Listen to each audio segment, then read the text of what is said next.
Ever since the end of the Second World War, the United States has maintained a strong military presence in Germany.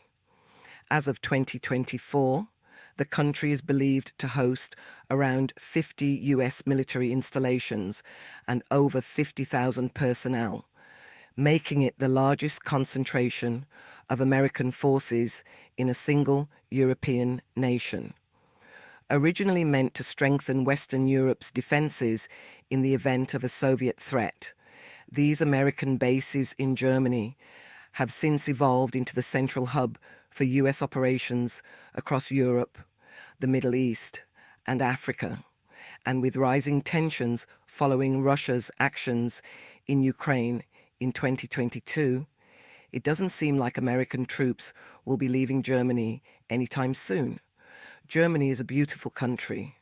I've only spent a few days traveling through it, but from my research and brief experiences, I can tell you, the culture, the food, the landscapes, all of it is remarkable.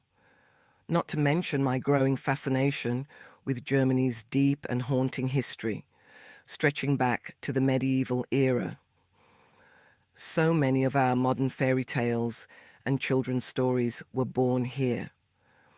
And maybe there's a reason for that. According to German folklore, the forests and castles are said to be home to all kinds of supernatural beings, spirits, witches, goblins, vampires, fairies, werewolves, and shapeshifters. We might think these are just old tales meant to entertain children, but still, they manage to give us chills. And if you were to ask the servicemen in the following stories, they'd tell you that German folk tales aren't just myths or legends. In the dark, remote areas where they trained, childhood nightmares seem to step out of imagination and into reality. This is the smoke pit. And these are stories shared by American servicemen about their encounters with strange, unexplainable things in Germany. The Pale Crawler. Let's keep the white lights off. I don't want to reveal our position too early. Roger that. Hold up. Where's that coming from? Sounded like it was over there. 2 o'clock, tree line. Might be a deer. If it's another team, they're being careless. Yeah? I'm not seeing anything on the no-Ds. Switching to thermal. There it is. You see it? Yeah. Is that a person? What is that? He's standing up. Sergeant, are we sure that's... Wait, where'd it go? Don't just stand there. Move. Let's go. This first story was originally submitted to Nick Orton's Tales from the Grid Square project. An anonymous US Army soldier shared a chilling experience he had while stationed in Germany. Located in Bavaria, the Grafenwehr training area, often called GTA, was first established by the German military in 1910. After World War II, it came under American control and became the US Army's largest and most advanced overseas training facility. With over 232 kilometers of ranges, maneuver zones, and barracks, the base is almost always alive with activity, both military and apparently paranormal. I'm not sure if you've had anyone in Germany see unusual things, the soldier wrote, but this is my story. A few years ago, deep in the forests of Grafenwehr, members of a recon and observation team were conducting a nighttime training exercise. The mission was simple. One group would set up a hidden surveillance site, and several hours later, around 100 or 300 hours, another group would try to locate them. The soldier was part of the tracking team that night. They moved quietly, parked their GMV, and continued on foot down a narrow, silent road. Their eyes scanned the darkness, NVGs, thermals, white light, all ready. The air was heavy with focus, but nothing unusual for late-night training. until it was. After about 30 minutes, they heard a faint rustling in the tree line to their right. At first, they assumed it was an animal or maybe one of the other teams repositioning. The soldier switched his NVGs to thermal. The screen flickered, adjusted, and then lit up. Something was there. It looked human, at least at first glance, pale, thin. Its limbs seemed too long, its stance slightly unnatural, like it was trying but failing to imitate the way a person stands. As they observed, the figure rose upright, tall, slightly hunched, motionless, just watching. At first they thought it was a prank by someone from their own unit. But then, without warning, the figure turned and moved swiftly back into the forest. It moved fast, far faster than seemed possible. Within seconds, it vanished, swallowed by the darkness. Instinct took over. They followed the direction it had gone, pushing deeper into the woods. Their footsteps echoed softly through the underbrush, hearts pounding, night vision scanning every shadow. Then, out of nowhere, the silence broke with a sound none of them would ever forget. A growl, deep, guttural, and wrong. It sounded part human, part something else, filled with a kind of emotion none of them could describe. That single sound froze them in place. Everyone heard it. Everyone saw the same movement in the dark. And in that moment, they all realized this wasn't part of any training exercise. Whatever it wasn't human. They left the area as quickly as possible. Later, they contacted the other team, the one they were supposed to be tracking. But those soldiers were nowhere near their position. In fact, they had been operating on the opposite side of the training area. No one else was supposed to be out there. Even stranger, this wasn't the first time something like that had been sighted. Other soldiers in their platoon had reported seeing a pale, thin, human-like figure the year before, but no one had taken it seriously. After that night, though, none of them doubted it again. "We're trained observers," the soldier wrote. "Recon and sniper teams don't jump at shadows. We know what we saw. And what we saw that night at GTA, none of us could explain." The werewolf frightened. By what they believed was inside the house, the men lit their torches and set the structure ablaze. They stood there, watching until only ashes remained. And that was that. Nothing and no one ever came out. "Wow," one of them muttered. "What a story." "Yes," the old man replied. "It's been told around here since I was a boy, but not many people like to speak about it." "Really? Why's that?" "Because they're uneasy, of course. Haven't you noticed how people here avoid staying out after dark? Or how we steer clear of the woods? That story is more than just a legend to the people around here. Does that include you?" "Well, yes. I probably shouldn't even be talking about it. To even mention the creature is said to bring bad luck, but it's probably just an old... Hey, look, do you see that down there?" Something just stepped out of the tree line. "Richard, get inside, right now."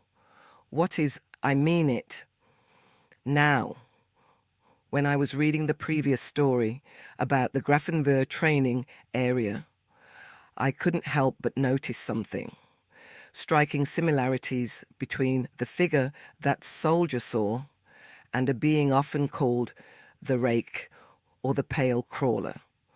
While this entity is sometimes linked to North American indigenous mythology, creatures sharing similar traits appear in African, Arabic, Asian, and European folklore as well. Their personalities and abilities vary from culture to culture. But what fascinated me most were the claims that some of these beings can alter their form, appearing as human or even taking on animal shapes. And if there's one place on Earth where shapeshifters are deeply woven into local mythology, it's Germany. German folklore is filled with tales of entities capable of changing form at will. The most infamous of all is the werewolf. From a modern perspective, we often dismiss werewolves as pure fiction. But according to this next story, these creatures are more than just legends to those living in the small towns and villages scattered across the German countryside. In some places, they remain part of local superstition even today. The werewolf. This account was sent to me by a US Army veteran named Richard. He writes, "While stationed in Germany, I caught the travel bug. Not the stay in the barracks all weekend kind. I figured I'd have better adventures exploring Europe." Being an amateur historian, Richard spent much of his free time studying topics beyond the usual wartime history, learning about the Roman colonization of Europe, its architecture, and, of course, its myths and legends, the kind of stories that blend castles, mystery, and the supernatural. As he put it, when in Europe, right? One winter afternoon, Richard decided to travel toward the city of Schwanau, home to the fairy tale-like castle Nunenstein, or at least just outside of it. It was the festival season, local celebrations, snow-covered streets, warm food, and good company. When he arrived, gentle snowflakes drifted across the city. He found a local hostel, run by a kind couple who treated their guests like family. They appreciated that he and the other Americans staying there were respectful and curious about local traditions.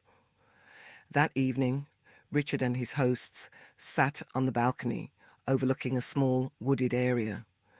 The town rested just beyond the main highway, the Autobahn, and while some streets were well lit, others disappeared into deep shadow. As they talked, his host asked what had brought him to Germany. Richard told him about his love of history and exploration. Then, half joking, he added that he hoped nothing too frightening would visit him that night. The host chuckled, but then said something that made Richard pause. "Well, historically, we've had our share of strange stories here. If you know your legends, you know of the werewolf." At first, Richard thought it was just another fireside tale, but as the host continued, his tone shifted. The story became far too specific to dismiss as simple folklore. The man explained that centuries ago, the region consisted of 3 small villages rather than one larger town. This was sometime around the 14th or 15th century, and as the man noted, time tends to blur the details. Then he began recounting the tale that had been told for generations. It was summer. The villages were preparing for a large festival, a harvest celebration. The work was finished, the fields full, and spirits high. But that afternoon, everything changed. A young child stumbled into the main village, her clothes torn and marked with dirt, and what looked like red stains. The villagers recognized her immediately. She was from one of the neighboring towns. They rushed to help, but she was too weak to speak clearly. Before she passed away, she whispered a few chilling words about a creature that had devastated her entire village.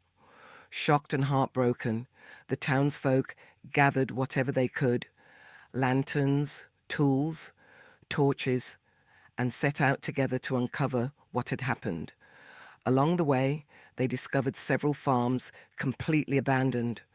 Fields were in disarray, fences broken, and livestock missing.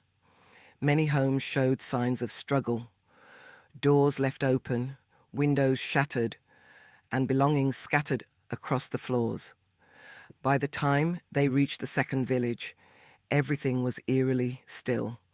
No lights, no sounds, just silence, as if the entire place had been frozen in time. Determined, they continued toward the third and most distant settlement, hoping to find someone who could explain what was going on. When they arrived, the place appeared deserted. Then from inside the town hall, they heard faint movement. The leader called out, and in response, a chilling echo drifted from within, something that didn't quite sound human. One of the men stepped forward, cautiously opening the door. A sudden force pushed it shut again, as if something inside didn't want to be disturbed. Startled, they surrounded the building and lit their torches, illuminating the walls with flickering light. Moments later, the noises stopped. The stillness returned, and nothing and no one ever came out. When Richard's host finished the story, the atmosphere had completely changed. The air felt heavier, and even the night seemed quieter. Richard, intrigued but uneasy, asked if he knew any other tales like that. The man slowly shook his head and said softly, "People around here don't like to speak about it.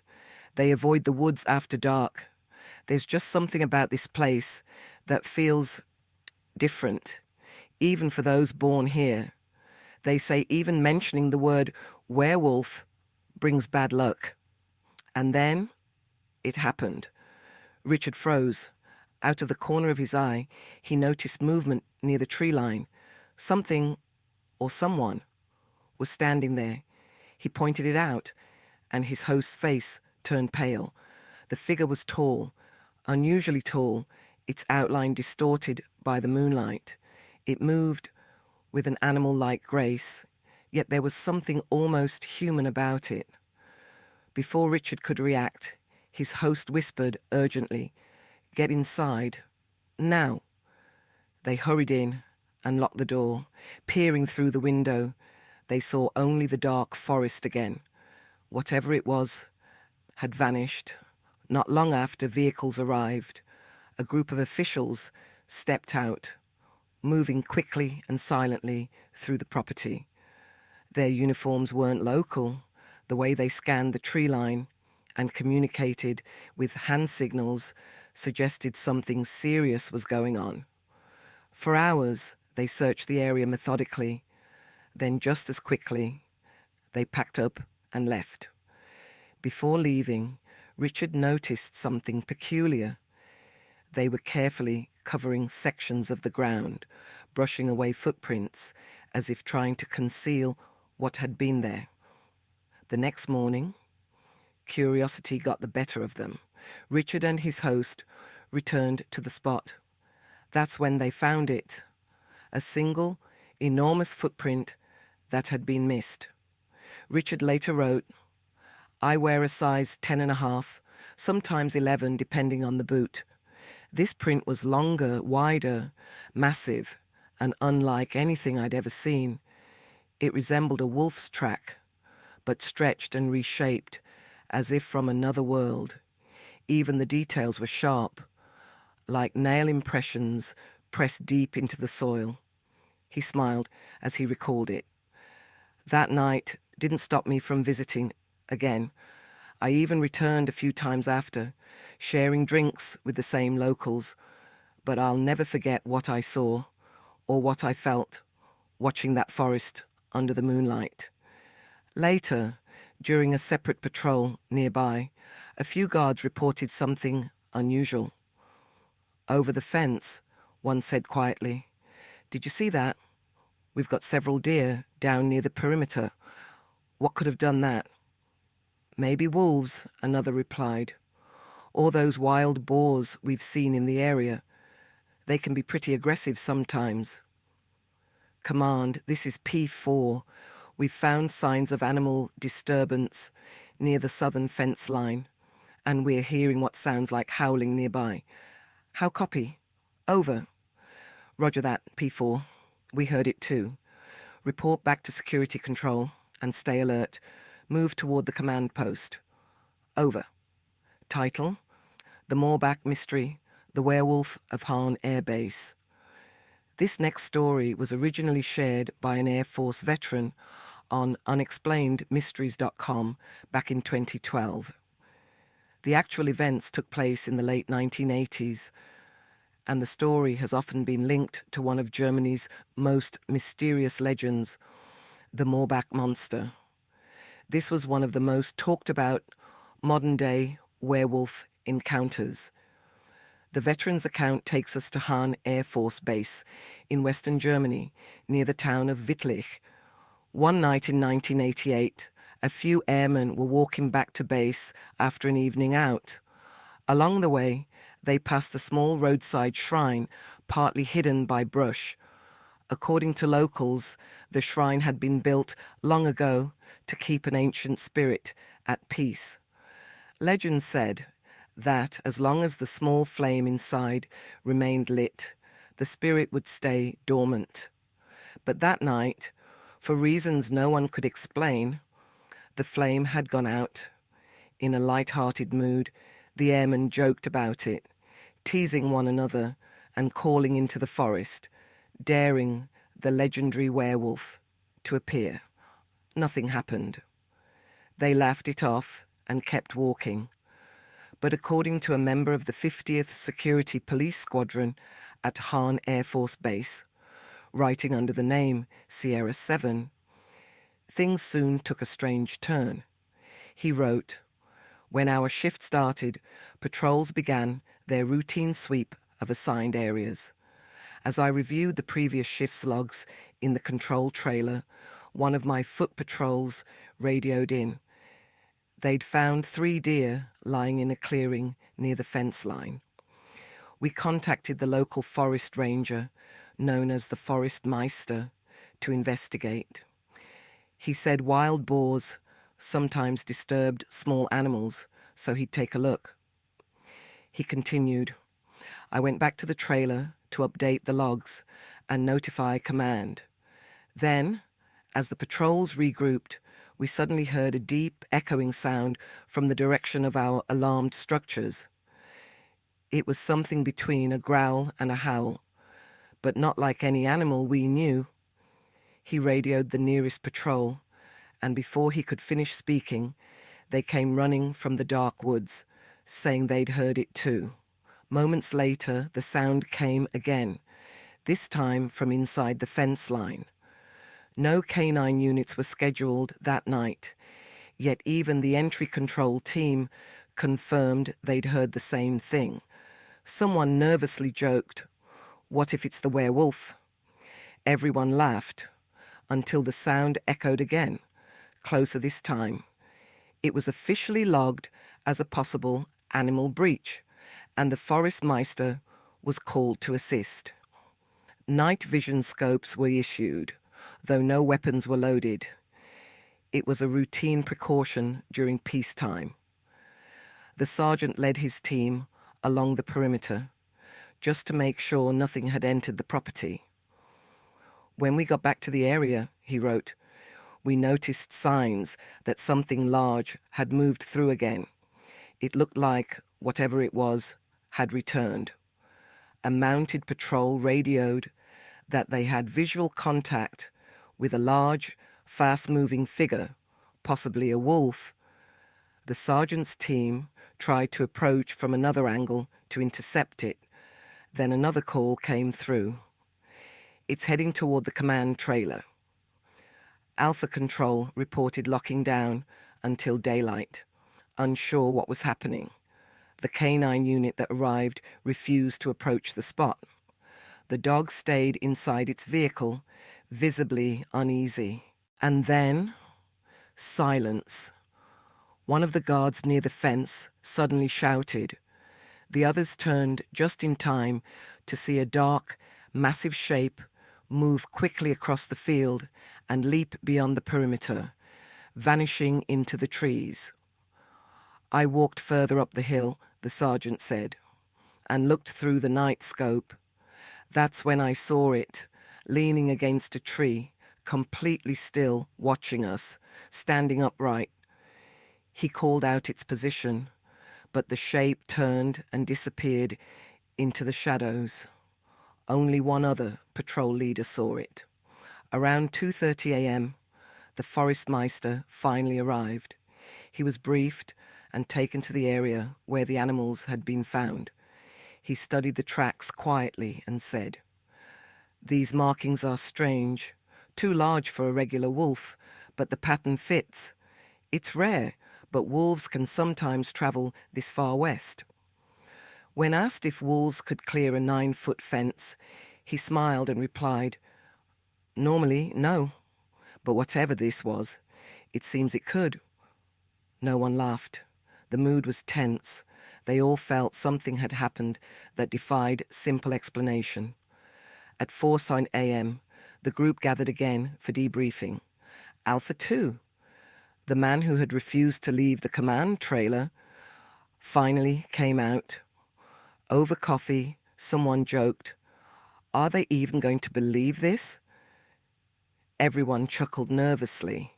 When they returned to the armory, the sergeant was asked to review the written statements before submitting them. The next day, he noticed something unusual. The patrol roster had been changed. They were all being reassigned back to the same sector near Morbach. That almost never happened 2 nights in a row. The bus ride was quiet. Nobody said much. As they passed the little roadside shrine, the sergeant made sure the candle inside was glowing again. He wasn't taking any chances. Later that night, their flight chief called a quick meeting. He told them they had 2 choices: turn in the reports, but omit any mention of legends or supernatural details. Rewrite the incident to say that wild animals had caused disturbances near the ammo building, and the Forest Meister had been notified. They exchanged uncertain looks. The chief explained that including mythical elements in an official report could raise questions about their personnel reliability program, the clearance required to work near sensitive areas. Losing that clearance could end a career, so they kept quiet. The incident went into the logbook as an animal disturbance, but among those who were there that night, no one ever forgot what they saw beyond the fence. Something had moved through the German forest, something that didn't fit any category they knew. And while being re-evaluated, you'd be stuck with the worst possible duty for up to 45 days. So, we chose the second option. Some of us decided never to speak of it again. Others couldn't keep it to themselves. But the truth, it really happened. It wasn't a campfire story meant to frighten the new recruits, the jeeps, as we called them. Was it a werewolf? An endangered European wolf? Or was it just a coincidence that the candle went out on the night of a full moon? I don't know, but I'll say this. The statement above is true, to the best of my knowledge. The origin of the Morbach legend. While researching the story of the Morbach Monster, I discovered that the legend may actually trace back to real historical roots. According to several accounts, the myth dates to around 1812 and centers on a man named Thomas Jean Baptiste Schweitzer. Born in the Alsace region of France in 1785, Schweitzer joined Napoleon's army as a young man and became a seasoned soldier. After years of war, he and several others deserted during the retreat from Russia, traveling through Germany in search of safety. Hungry and desperate, they came upon a farmhouse near the small town of Wittlich, the same area where Hahn Air Force Base would later stand. What happened next depends on which version of the legend you hear. Some say Schweitzer and his group attempted to steal food, and a confrontation broke out with the farmer's family. Others believe the farmer's wife, trying to protect her home, placed a curse upon Schweitzer, claiming that his spirit would never find peace and would wander the earth as a restless wolf. Whatever the case, Schweitzer was said to have disappeared soon after, and strange sightings began to occur across the countryside. People spoke of a creature that appeared only on nights when the moon was full. Fearing the legend might be true, the villagers built a small shrine at a crossroads and placed a candle there, a symbol meant to keep Schweitzer's spirit at rest. As long as the flame stayed lit, they believed the land would remain peaceful, but if it ever went out, the restless spirit would return. Modern reflection. Hey guys, thank you for sticking around for the after action and credits. In connection with a previous episode about the Ulhulker, the so-called German skinwalker, this story adds another eerie thread to Germany's folklore of shapeshifters and shadowy forest legends. Some call them dogmen, others werewolves. Either way, it's fascinating how deeply these stories are woven into local history. Now, Jake, our writer, just got engaged. Congratulations, Jake. His fiancée, who studies criminal psychology, made an interesting observation. She said that the concept of serial killers has only existed for about a century. So back in Schweitzer's time, the early 1800s, people couldn't fully understand how humans could commit such terrible crimes. When they found scenes of unexplained tragedy or loss, they often turned to folklore for answers. To them, such cruelty could only come from something non-human, a curse, a beast, a monster. Maybe Schweitzer wasn't cursed at all. Maybe he was just a man who lost his humanity. And the villagers explained it the only way they knew how. Jake's fiancée might be right. There's also the legend of Peter Stump, known as the Werewolf of Bedburg. A wealthy German farmer from the late 1500s, he was accused of terrible crimes, though many historians now believe he was the victim of political persecution or forced confessions. Maybe Schweitzer wasn't cursed at all. Maybe he was just a man who lost his humanity, and the villagers explained it the only way they knew how. Jake's fiancée might be right. There's also the legend of Peter Stump, known as the Werewolf of Bedburg. A wealthy German farmer from the late 1500s, he was accused of terrible crimes, though many historians now believe he was the victim of political persecution or forced confessions. At the time, Europe was divided by religious wars. Public trials and executions often became spectacles of fear and control. So, Peter Stump's story may have been less about monsters and more about mass hysteria. Whether it was Schweitzer or Stump, both tales blur the line between man and myth, between what we fear and what we choose to believe. Maybe they were simply misunderstood. Maybe they were symbols of darker human nature. Or maybe somewhere deep in those German woods, something truly unexplainable still lingers, because even today, soldiers stationed in that region still whisper about strange shapes, eerie sounds, and eyes that seem to watch from the trees.